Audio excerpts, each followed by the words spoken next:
অবশ্যই অ্যাওয়ার্ড নতুন নতুন অনুপ্রেরণা দেয়। ডিজে কিন্তু জাস্ট একটার পর একটা গান বাজানো না, এটা একটা শিল্প, এটা একটা আর্ট। তো সামনে আরও ভালো কিছু কাজ করার আরও অনুপ্রেরণা পেয়ে গেলাম। অনেক অনেক ধন্যবাদ যে 17-18 বছর ধরে আমাকে ভালোবেসে রাখছে। সো আমি আপনাদের বাংলাদেশেরই মেয়ে, আমাকে যতদিন আপনারা ডিজে সনিকা হিসাবে চাবেন ততদিন আমি সারা জীবন আপনাদের সামনে ডিজে সনিকা হিসাবেই থাকবো। আর যেহেতু ডিজে হিসাবে আজকে অ্যাওয়ার্ড পেলাম, অবশ্যই অ্যাওয়ার্ড নতুন নতুন অনুপ্রেরণা দেয়। সো সামনে আরও ভালো কিছু কাজ করার আরও অনুপ্রেরণা পেয়ে গেলাম। 24 কেমন কাটলো? 24 ভালো ছিল। 24-এ ওয়ান অফ দ্য বিগেস্ট অনুষ্ঠান, গ্লোবাল একটা অনুষ্ঠানে আমি অ্যাটেন্ড করলাম। That was great. অ্যান্ড সামনে আরও কিছু ইন্টারন্যাশনাল অনুষ্ঠানের প্ল্যান চলছে, আল্লাহ ভরসা ইনশাআল্লাহ। ও ওয়েল, 14ই ফেব্রুয়ারি ভ্যালেন্টাইন্স ডেতে আমার দুবাইতে যাওয়ার প্ল্যান চলছে, সেখানেও আরেকটা অ্যাওয়ার্ড ফাংশন। সো ওখানে আশা করি আমার প্রবাসী ভাইরা বোনেরা যারা আছে তাদের সাথে ভালোবাসা দিবস পালন করব।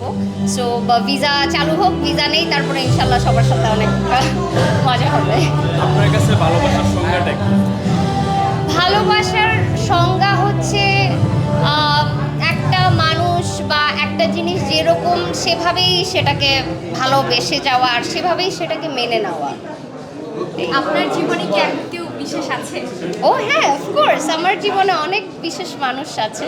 অ্যান্ড আমার সন্তান, আমার ভালোবাসার মানুষ, সবাইকে ভালোবাসি আমি। এই তো আমার লাইফে কিন্তু অত বেশি মানুষ নাই, আমার লাইফে শুধু আছে আমার একটা মেয়ে সন্তান আর আমার ভালোবাসার একজন মানুষ। তো এই দুইজনকে নিয়েই আমার পৃথিবী, আর বাকি পুরা বাংলাদেশের সবার ভালোবাসা, এতটুকু নিয়েই ভালো আছি। যেহেতু আপনার কাজটা খুব আলোচিত একটি কাজ, মিডিয়ার সামনে থাকতে হয়, ভাইয়ার কেমন সাপোর্ট পান আপনি সেক্ষেত্রে?